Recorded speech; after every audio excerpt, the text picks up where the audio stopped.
I can't catch a football. Like, the shape doesn't work for me. So I don't know how these players do this. Makes an unbelievable catch. How did he do that? The ball is so hard to go at that speed, and for them to be able to catch it with one hand while they can barely not see the ball, I mean, I don't think people really give it enough credit. This is as good a list as you're gonna get. What? Number 9. How is that possibly right? 88 in the box. That has to be better than 7. This would be great. Wrong. 5 yards, we win the game. He's got the best number for ring. Bring it out now. He's at number 2. Has to be the number 1. Laughable. There is no question. Number 1. Best ever. Brought to you by Head & Shoulders. Shoulders were made for greatness, not dandruff. I have no idea what a catch is. And a miraculous catch. They say, wait a minute. Make sure it's a catch. I don't know what a catch is. You have to hold on to the ball after hitting the ground. Did you catch it? A catch is you bring it down, Catch. you hit the ground, Right. Left. you control it. Yes. If it pops out, it's not a catch. Are you serious? While the definition of a catch is a hot topic of debate, this show focuses on defining the greatest catch in NFL history. Greatest catch ever. That's a lot of catches. Are we talking catch in terms of the physical ability of it? Degree of difficulty will certainly be considered.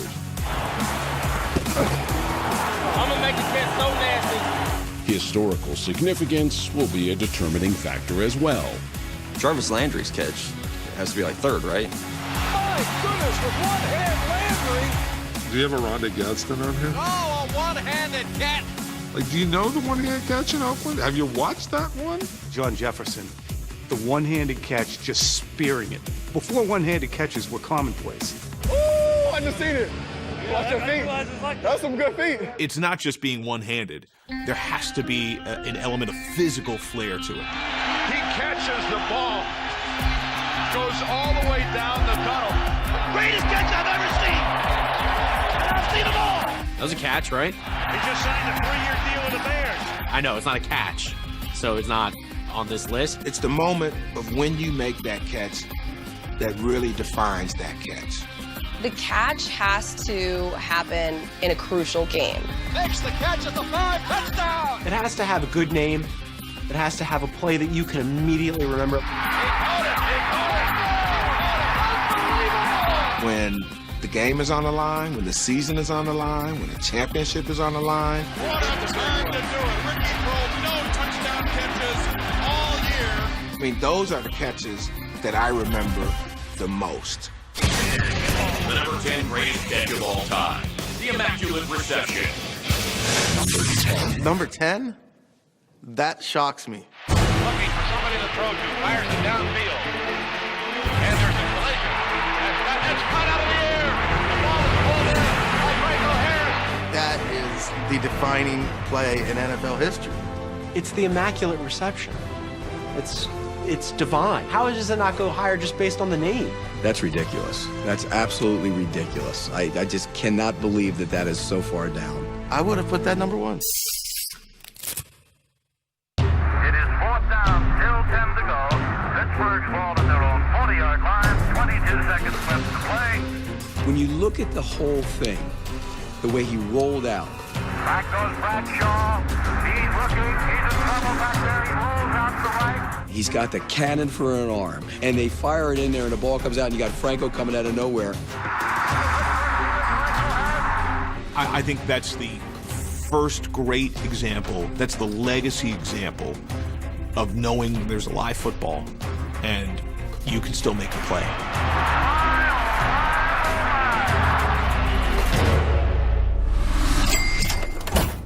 The Raiders fans will go nuts because they'll tell you he never caught the ball. It hit the ground first. The Immaculate Reception lands at number 10 because, to this day, it remains clouded in controversy. We never see the bottom tip of the ball. We never see the bottom half of the ball and whether or not it touches the turf. Franco doesn't give a straight answer. Did the ball hit the ground before you plucked it out of the air? I can't say.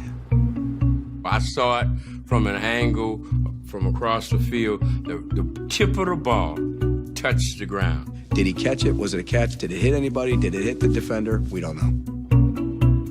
Adding to the confusion was an obscure rule at the time involving Steelers running back Frenchie Fuqua.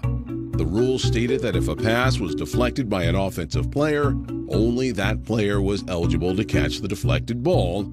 Unless the ball is touched by a defensive player at any point, then any offensive player is eligible to make the reception. Did it touch him or didn't it touch him? And only he knows. Maybe, maybe not. That, I think, has been proven to be wrong. Films clearly showed that the ball was off of Tatum's body, not off of Frenchie's. If you're still a fan, you believe in it. If you're a sinner like them damn Raiders, you'll never accept it. I thought we got taken. We should have had that football game, but we didn't get it. Fuqua knows he hit it, and it should have been our game. We don't call it the Immaculate Reception. The Immaculate Deception, as we call it here in Oakland. Sure, yeah. What happened on that play was truly immaculate. Who was that? Who was it, Leroy? Who was that, Sean Foster? Coming up, the player and catch that no one remembers. Who is that guy? A guy you wouldn't expect to be on this list, but that catch was amazing. What's up, football world? 84 here. Firing long and the firing deep. Randy Moss in the end zone. Touchdown! Moss is up. Caught. Touchdown. What a catch. Yes! What a great catch by Randy Moss. Randy Moss is incredible. NFL film. Touchdown. Put it on. Fires it deep to Moss. It is. Got it. Y'all can put that in y'all's book. I told you and I told you. Touchdown. Randy Moss had a career filled with highlight reel plays. And Randy Moss just goes up and just makes it effortless. But our number 9 greatest catch is his best. The number 9 greatest catch of all time, the amazing Randy Moss.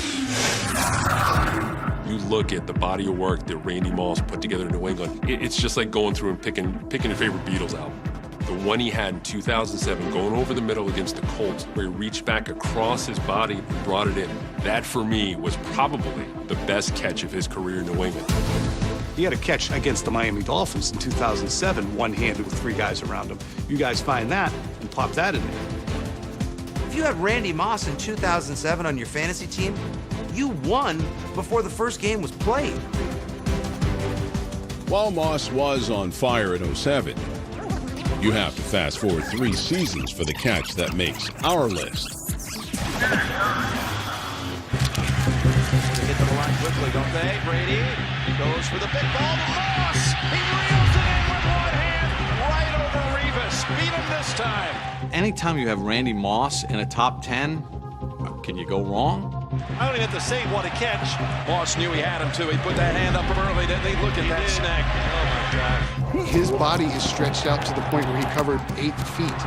And it's on Revis. It's devastating to Rex Ryan. And it's just kind of that Patriots like, hey, buddy, you know, yeah. Now, you remember, this was when everyone was talking about Revis like he was, you know, beyond Dion, the greatest player of all time. And then Moss makes that play. We don't hear so much about Revis for the rest of this season. It's more, wait a second, let's not disrespect Randy Moss. Lots of time, looks, shoots it toward the end zone.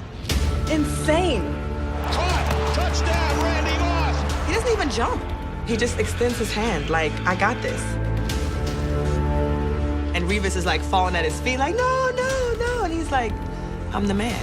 There's a saying that some of these kids say, and it's, he got mossed. It means you're going up against a cornerback, you jump up, and you snatch it out of the air, and you make a poster out of the kid, like you're dunking a ball. You got mossed means he put on a show. He had a highlight play, or maybe had a highlight day. Sorry, Revis. You got mossed.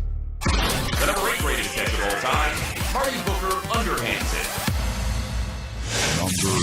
Who's Marty Booker? Marty Booker. Marty Booker for the Bears. Are we talking the 85 Bears? No. Oh, Marty is so strange. You know, he was in 1985 hanging out with Doc. You know Marty. Yeah, no, nothing rings a bell. They can't keep me down for long. Marty Booker was an all-pro receiver who played 6 seasons for the Bears. You know, Marty Booker was a 100-reception-plus guy back in 2000 season.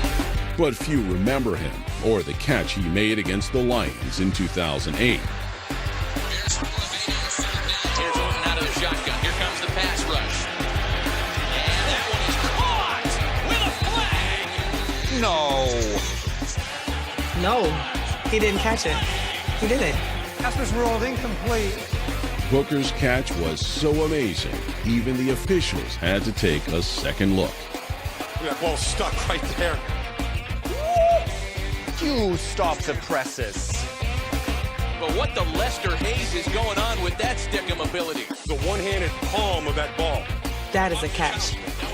Fisher never sees the ball. Simon never sees the ball. The only person that sees the ball is Marty Booker. Oh, yeah. That's amazing, yeah. Marty Booker's catch definitely deserves a spot. Number 5. That has to be number 5. This man stretches his arm out behind the guy, behind him, and catches the ball literally an inch from the ground almost. The body control to do that on the sideline and the strength in his hand to make that catch. Yeah, that was amazing. I'd forgotten about that. It's one hand, he's being interfered with, and he's able to control it through the act of the catch and make that play. One thing to reach up with one hand. It's another thing to reach down with one hand while you're running full speed, then having to stop and somebody interfering with you. Problem is that it didn't come in a big game with huge significance, so it gets kind of moved down or forgotten and lost a little bit in history. And I'm glad this show is bringing that back, because that catch deserves to be in there. And to say, you know what, this effort needs to be rewarded. Marty Booker should stop acting in films and do more of these things. Nice work, Marty Booker. That was sassy one hand. Up next, a divine reception. If you're ever going to give credit to the Lord above, this is the play. The catch is what you believe a catch to be. It's very Zen-like in that way. Just because it looks like a catch doesn't always mean it is. In the 1999 NFC Championship, a replay review took away what appeared to be a catch. That throw's complete. Bert Emanuel. The worst play that the refs called incomplete that should have been a catch remains, in my book, Bert Emanuel. That is highway robbery in the state of Missouri, where Jesse James would have been proud of that call. Though the league has since tried to amend and clarify the rule, no one could believe that instant replay ruled against Calvin Johnson and Dez Bryant. After review, it has been determined that the receiver did not maintain. Dez Bryant, that was me. That was people hating the Cowboys. Right, that's not a catch. I'm trying to reach over the goal line. Well, it wasn't a catch because receivers go into the ground, and if you're falling to the ground to make the catch, you got to maintain control until after you hit the ground, which he didn't. And I think that changed the whole landscape of people's belief on what's a catch and what's not. Our number 7 play shows that sometimes when it doesn't look like a catch, it really is. The number 7 greatest catch of all time, Antonio Freeman's Monday Night Miracle. Antonio Freeman makes the catch of his life. I mean, just a surreal catch. Under a blitz, Favre. Pop flies the right side. Freeman trying to adjust to it, and it's incomplete. Wait a second. Wait a minute. Freeman takes it out. It bounced into his hands. He takes it in the end zone. Touchdown. Packers win. I have to see that again. Nobody knew what happened. Everybody in the stadium was just baffled.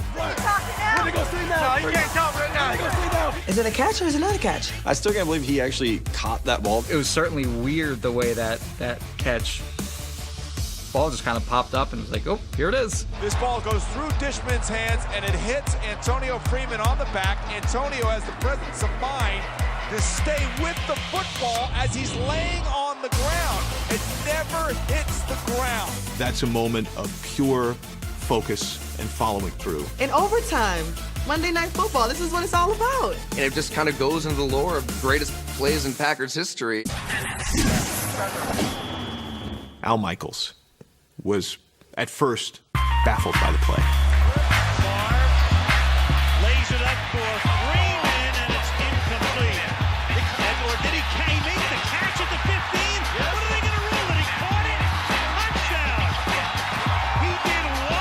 He did what? He did what? You can hear the emotional exclamation. You couldn't film that scene in a movie and make it look that good. And it is another manic Monday. He didn't think it was a catch at first. I don't think most of us thought it was a catch at first. I mean, that was impossible. Even looking on the replay, I'm still not sure how he did it. He's on his stomach, the play's over, it's bouncing around on his back, and he gets it.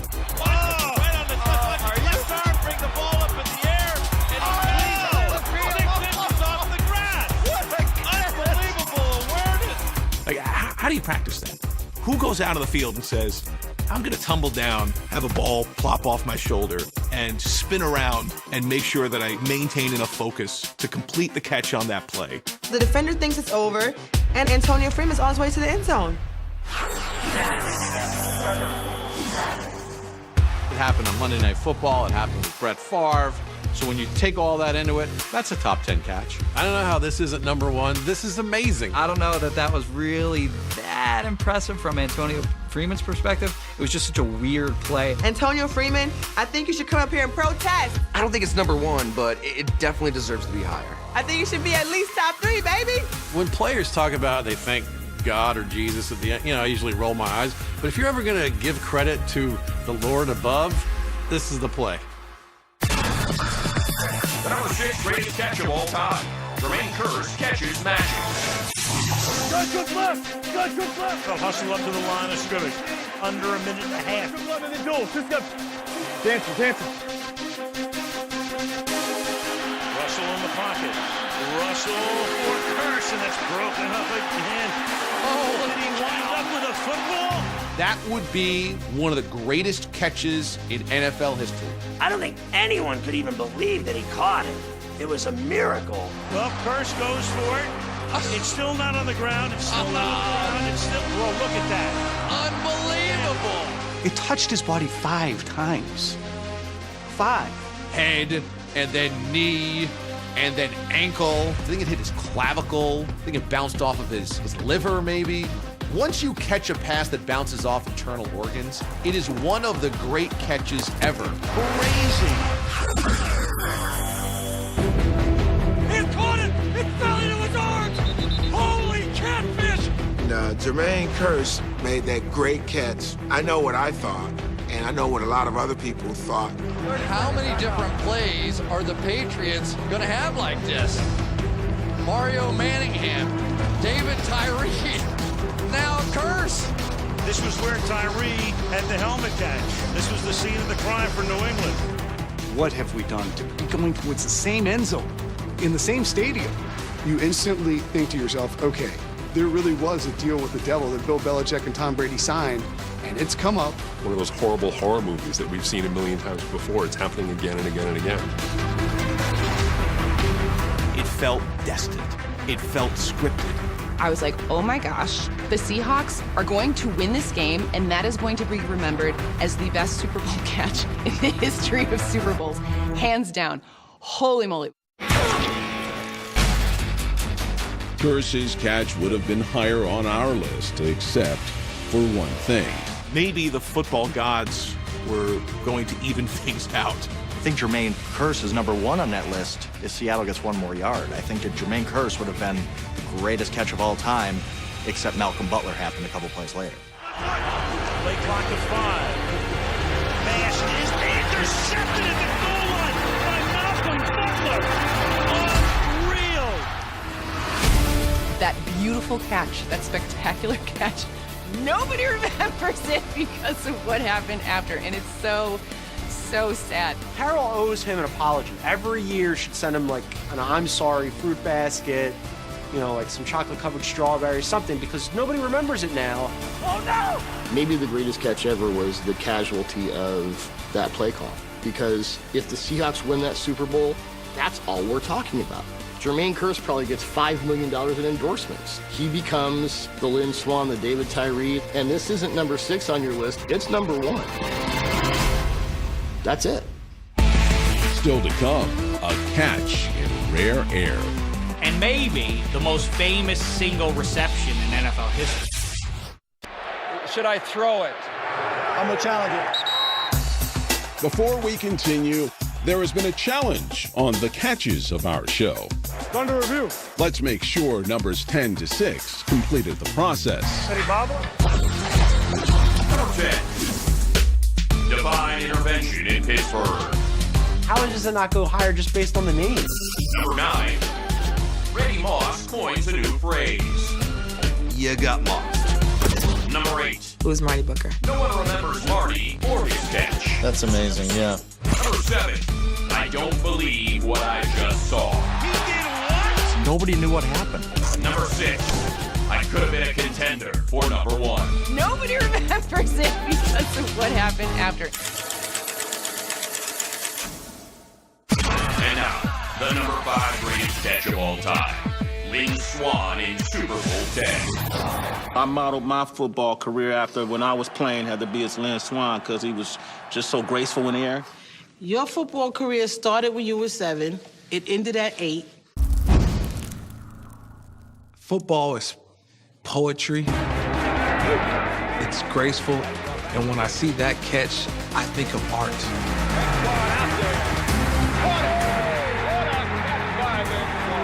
That's the iconic catch of Lynn Swann's career, and maybe the most famous single reception in NFL history. Actually, Super Bowl 10 MVP Lynn Swann had 2 memorable grabs in that game. The greater catch is in the first half up the right sideline. The direction of Lynn Swann, caught by Swann. He's made 2 incredible catches. We're not at halftime yet. Those are magnificent plays. Those catches stand the test of time. Both catches have nicknames. The levitating leap. Lynn Swann's levitating leap was one of the great catches in football history. And the kangaroo catch. Lynn Swann's kangaroo catch put Pittsburgh in close. If you have nicknames for 2 catches, both in the same game, and you're the Super Bowl MVP, yeah, you belong in the top 5. They're both such different catches. One's concentration. Look at the catch now by Lynn Swann. The catch on the other side. And one's body control. There's the jump. Oh, he gets them both out. A beautiful reception. I think if you were to, bronze what a catch would look like, that would be a Lynn Swann catch.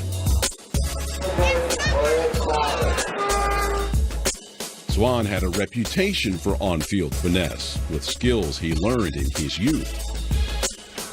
People know he took ballet when he was in high school. His mom made him do that, and it paid off for him. You slow it down and you look at the grace and the concentration. If you play some nice little music, it's like art.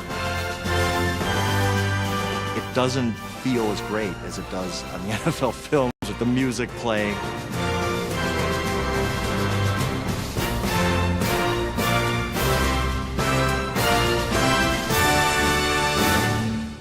So you're saying this is an inside job because NFL Films has the footage, it gets a higher ranking. Now we've fallen prey to the pretty girl at the bar, Lynn Swann's catch. I get it, but can anybody tell me the score at the time? Did it lead directly to a Super Bowl championship? I think not.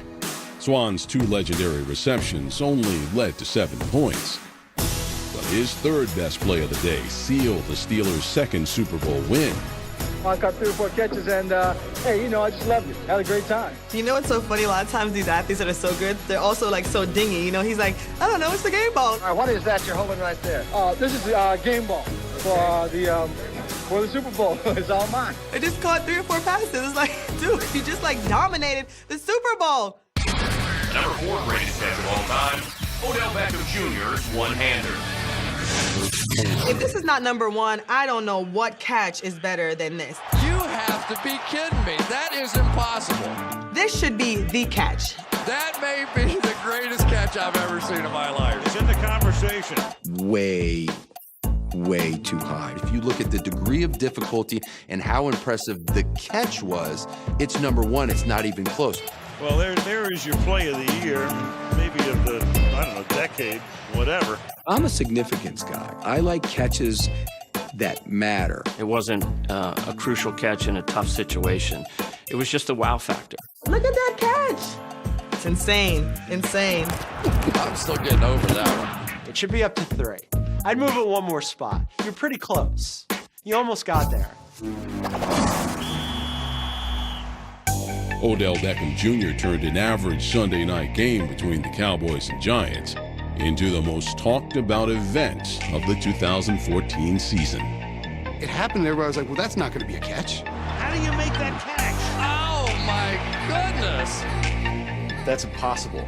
I mean, what he did is impossible. Nobody should be able to do that. He does it basically with his thumb and his forefinger. It was a visual that we had never seen before. That is absolutely impossible what he just did. I didn't believe it. I had to go back. Once more, at least. I had to rewind, and then I had to do like frame by frame and see exactly what happened. Foot clearly in bounds, goes up with his inside hand, never puts the other hand on the ball, stays in bounds. Ridiculous. No question it was a phenomenal catch, but there's no way he makes that catch with 3 fingers with no gloves. If I dipped my hand in super glue, I could catch anything you throw at me. That thing just stuck. It just stuck. It doesn't stick like that, believe me.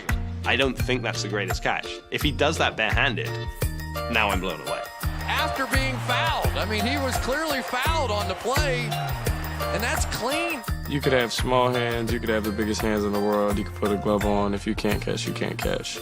I guess I gotta thank my mom for the long fingers.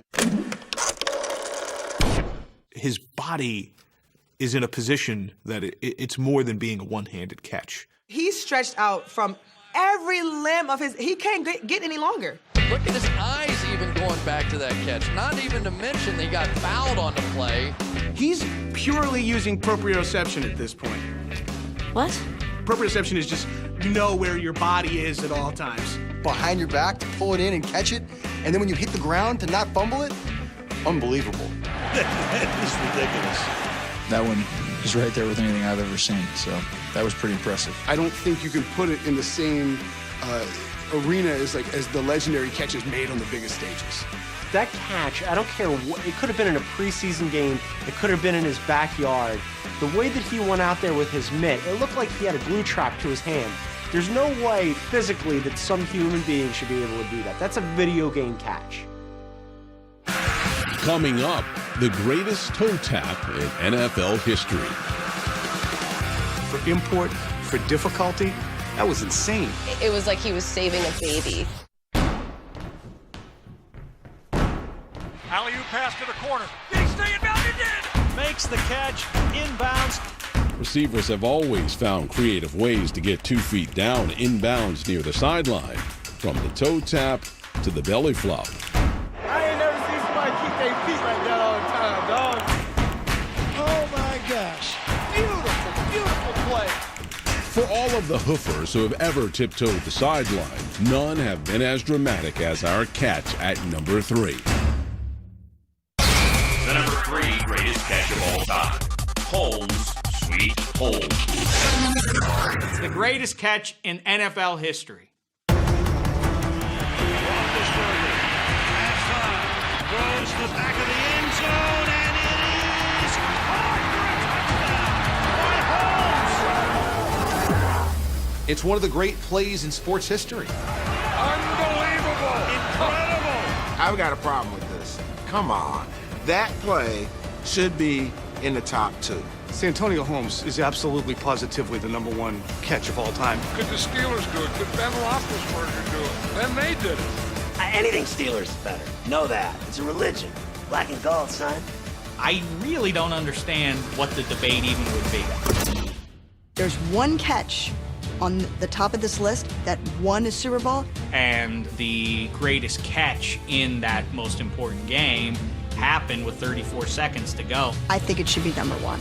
For import, for difficulty, that was insane. It was like he was saving a baby. The way that he reached out and pulled it in and actually caught the ball. And he's like levitating maybe a half an inch to an inch off of the ground as he makes the catch and just taps him in and falls out of bounds. They must have sensors in their feet to know. I mean, it's like an invisible fence for a dog. Like, how would you know that your toe is just inside. Whoever did your pedicure that day, whew, kudos to her. It seemed like there were 30 defenders around him. It seemed like he was surrounded by the entirety of the active roster.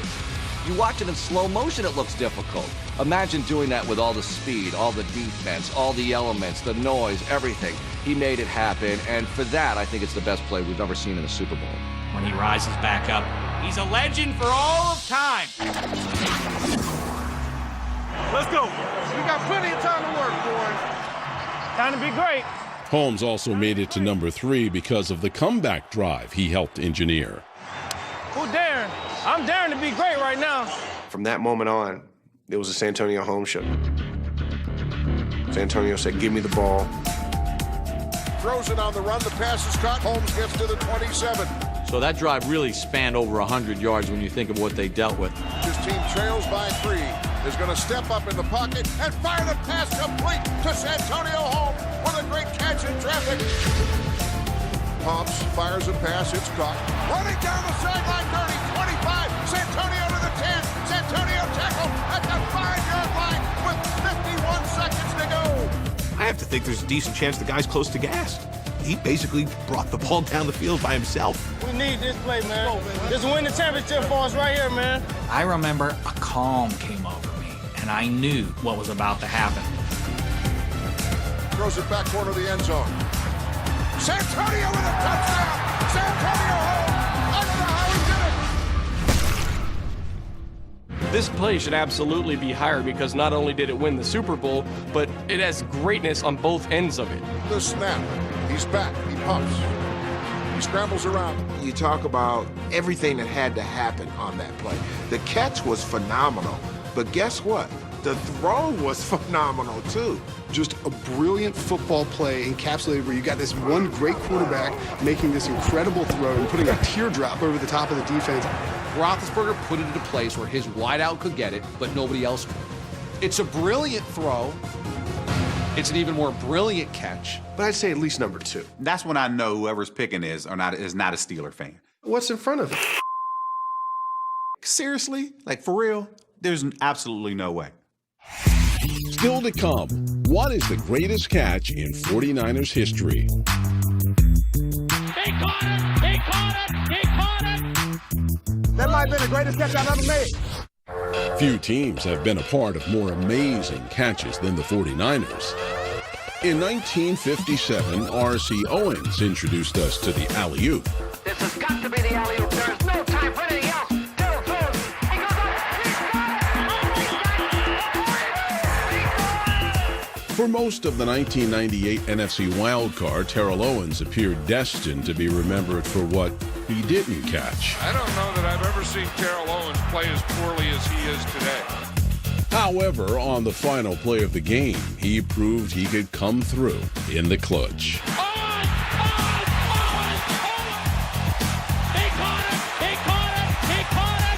I dropped so many passes, but I caught the one that counted. In Super Bowl 23, Joe Montana and John Taylor connected on the winning score. Steps up, throws. Touchdown!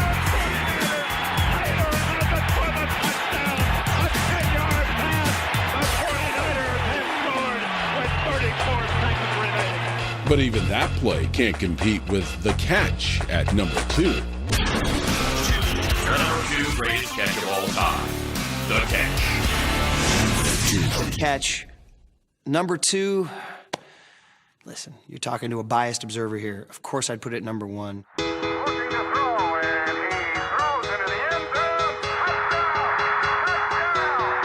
As a 49er fan, we're good. I'll take that at number 2. I will absolutely take that at number 2. Hell no. It's got to be number 1. It's got to be number 1. Like, just to be called the catch, like that right there says it all. It's the catch. So if it's the catch, doesn't it have to be the catch then? Like on this list, it's the catch. Don Landry is 6 yards away from his 6th Super Bowl. And of course, for the upstart 49ers, they're 6 yards away from Pontiac. The catch lands at number 2 because it remains one of the most iconic plays in NFL history. 3rd and 3.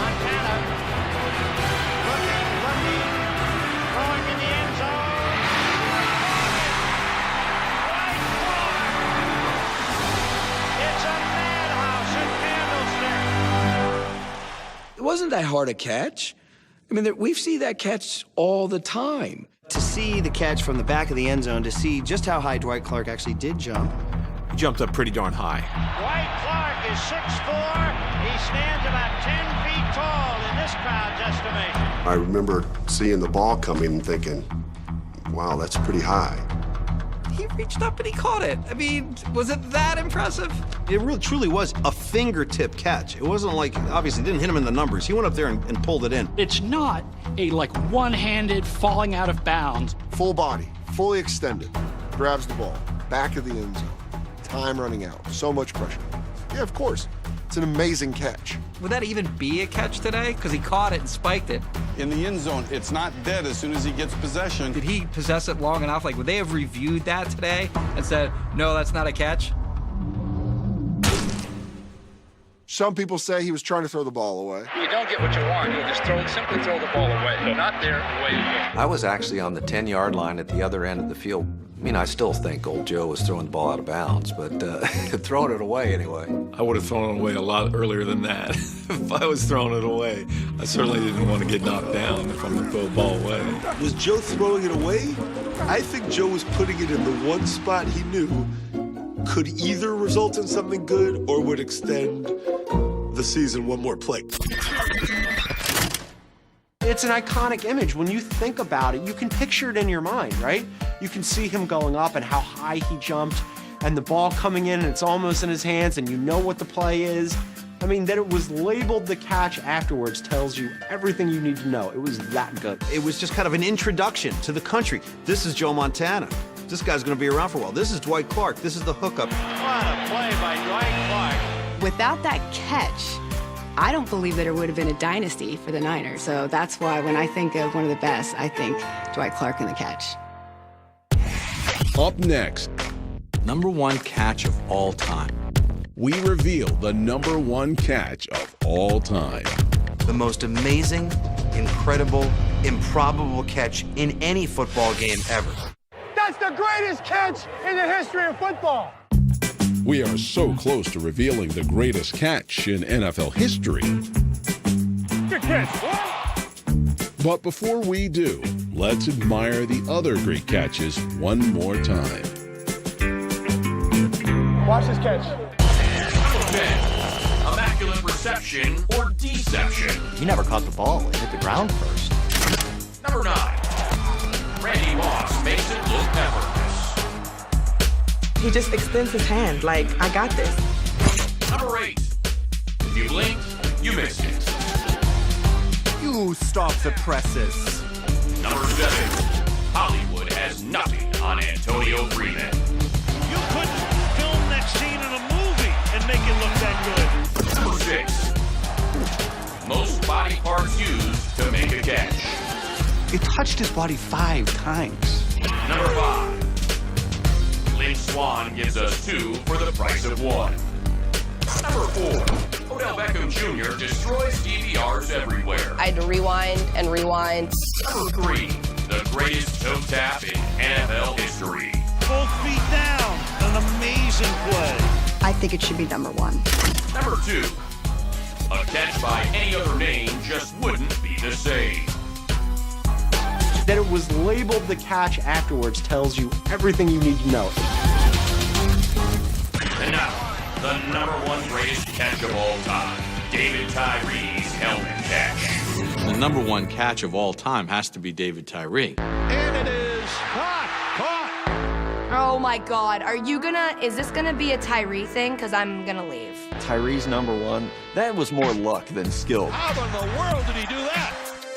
The ball stuck to his helmet and he caught it with 2 guys around him.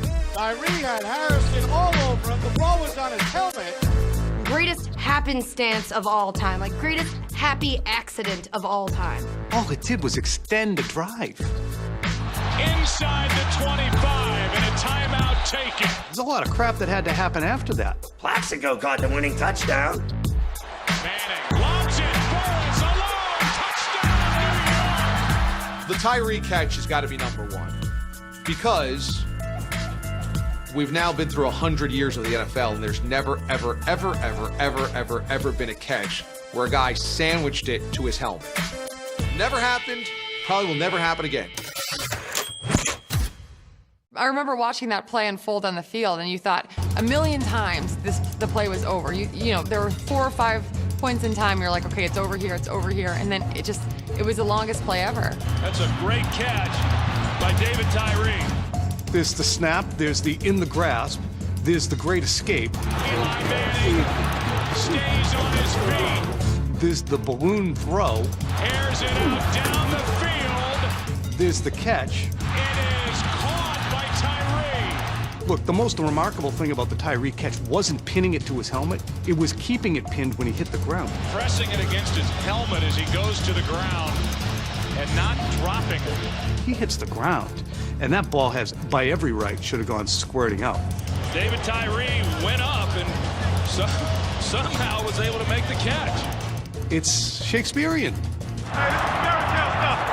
Only God kind of stuff. David Tyree got lucky. I am still flabbergasted. There's a little bit of luck to it.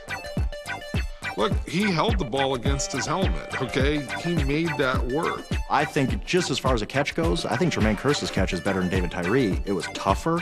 It happened deeper on the field. One tip ball that falls on the ground to somebody who's lying on his back.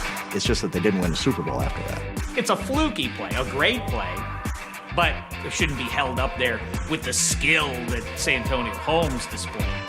It belongs in the top 3. It's not as good as Dwight Clark. If you pin a ball to your helmet and it comes within 3 centimeters of hitting the ground, that's the greatest catch of all time. Oh, and it decides the Super Bowl? Yeah, it's the greatest catch. David Tyree is one of those guys who you're like, who? David Tyree just made the biggest catch of his life.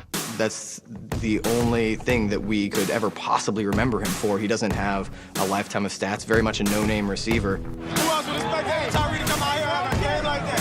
When David Tyree makes that catch, I turn to my brother and I say, I guarantee you, David Tyree will never play in another football game again. David Tyree did play in another game, but he would never make another catch in his NFL career. I think it endears people to calling that number one because it wasn't Randy Moss. It wasn't Jerry Rice. It was a guy who was nervous to make the team every year. David Tyree can walk to the rest of his life knowing that on that one day, at that one moment in time, he did something that is immortal. That right there is the ultimate mic drop.